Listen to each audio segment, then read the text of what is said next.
Iltimos to'xtang, dada. Salom. Salom. Men kasalman. Menda faol amyak borligini aytishdi. Sizgacha nima bo'ldi? Buyragim ishlamayapti, yangisi kerak. Ularni qayerdan olasiz? G'amdirmanga berish kerak. Men o'zimdagini bera olaman.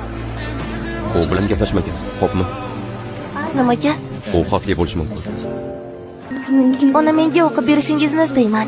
Shunda siz haqida bilib olasiz. Lucy. Rahmat. Uni siz uchun chizdim. Men uchunmi? Men tush ko'rdim.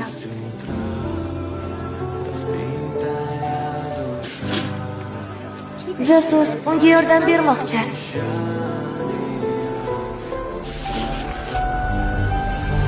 Men esa sizga yuragimni bermoqchiman. Shundan keyin oilangiz bilan baxtli bo'lasiz. Yo Xudoyim, iltimos Xudoyim. Lucy.